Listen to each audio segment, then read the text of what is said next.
ihany no mizara n'ity vaovao ity fa mandeha ary nambara ny fitsarana ny non-terre zany any frantsay any fa azo raisina na recevable ny fitoriana izay nataony nga Houcine Arfa ny ministra ny fitsarana malagasy nitoniany mpampanololalana malagasy ary ny mpitsara mpanao famitorana ihany koa sy ny mpiara-miasa amin'ny hery rajonarymampianina ao andapa ao vokatry ny ataontsika hoe torture, raquette, ny corruption, dénonciation calomnieuse, acte de barbarie sy ny sisa izay abus d'autorité sy ny sisa izay nataon'ireo olona ireo taminy anjady tamin'ny Houcine Arfa zany fony izy nandalo teto Madagasikara nipetraka teto niasa tamin'ny présidence raha tsy ahivitsika tsara ny fanadihadiana nataony Janora Mambazafy eo amin'ny Madagety moa no namoahana n'izay vaovao izay mivoaka ao ny ampahany ireo pejy ampolony zany le dizaine de page izay miresaka ny fitoriana nataony Houcine Arfa ary ao anatin'ny fitoriana nataony Houcine Arfa io no misy indrindra zany teboka maromaro izay ho tanisaiko amintsika eto reto daholo ny toriny ary azavaiko amintsika hoe inona no suiten'ilay procédure zany fa ho sahirana ary tsy ho afabela amin'io ny ministra ny fitsarana malagasy ny mpampanolalana tonia mpampanolalana malagasy ary ny mpitsara mpanao famitorana ihany koa izay voatontoana ato anatin'ilay raharaha voalohany aloha ny antony toriny Houcine Arfa zany ary nambarany eo anivon'ny fitsarana na ny tribunaly any non-terre any frantsay any dia ny mikasika indrindra ny détention arbitraire izany hoe fitazomana amponja miaro fanararotapahefana zany izay saziny ny andininy fa roamby efapolo sy telonjato andalana faefatra amin'ny code pénal ny fitsarana frantsay satria dia notazonina amponja tsy aradrarany zany abusivement maintenu en détention na dia teo aza ny baiko sy ny fanapahan-kevitry ny fitsarana tokony namoahana azy tamin'ny datany 17 ny volana aogositra 17 sy 2000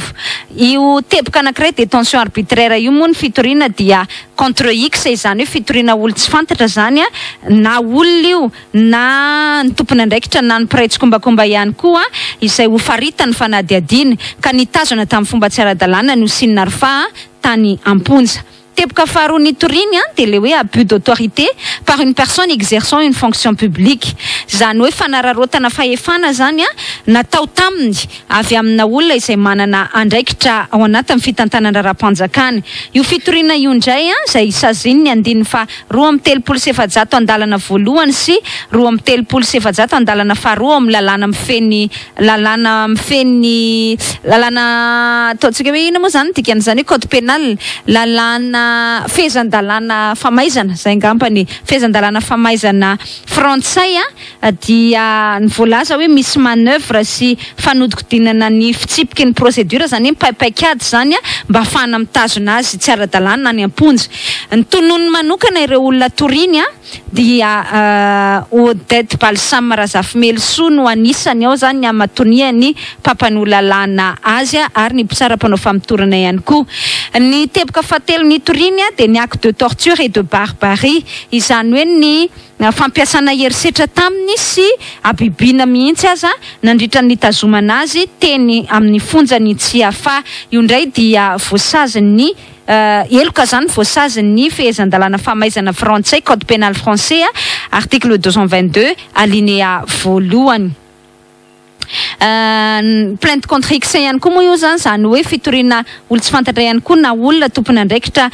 na mpiray tsokombakomba ihany koa auteur ou complice izay faritana amin'ny alalany izay enquête izay araky ny fanampanazavana izay voaray ny manaraka indray kosa dia hoe resaka vol zany na ny halatra izay saziny ny andininy fa 2.700 andalana voalohany sy ny andalana fahatelo amin'ny code pénal frantsay ihany satria ny voalaza ny Houcine Arfa dia hoe nisy vola 2.5 sy 2.400 euro 42 051 euro izay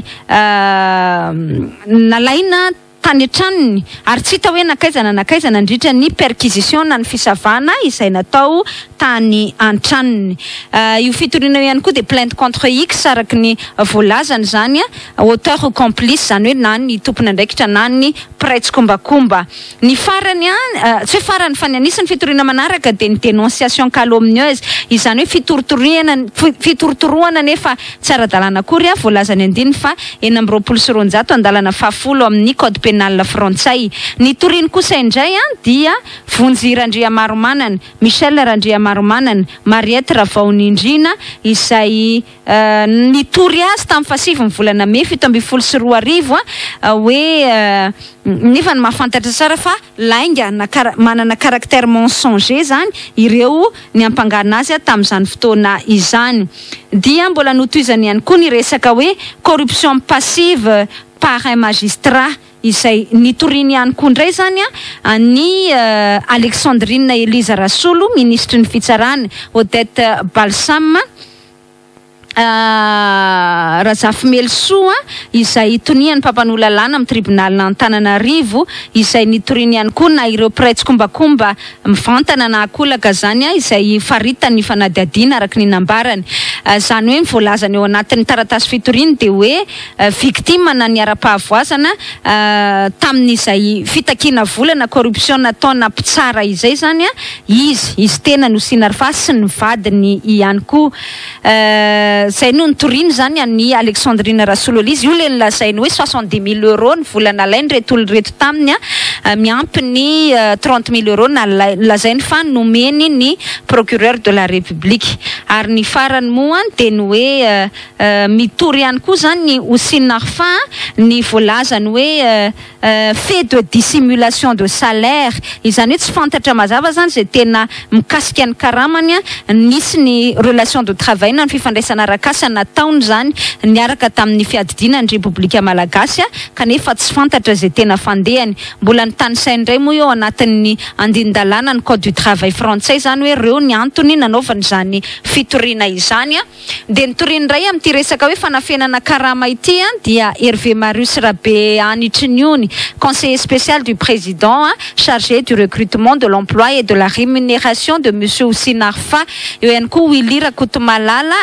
izay niaraka nanao ny fampidirana azy nan recrutement no izy tao anatiny izay fitoriana nalefa ny tany amin'ny tribunaly any Nanterre any frantsay izay. Tsara moa no manamarika fa dia novalin'ny tribunaly zany any Nanterre Houcine Arfa ary nilazany amin'ny hoe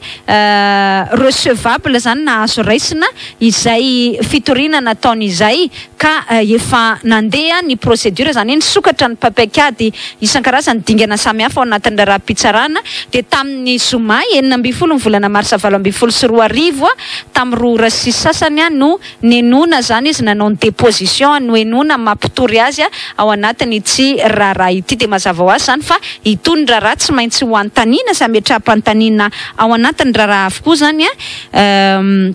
ireo rehetra izay ampangany ho tompona andraikitra ao anatin'izay raharahantsika izay zany dia ao anatin'izay raharaha pitsarana izay zany dia mazava ho azy fa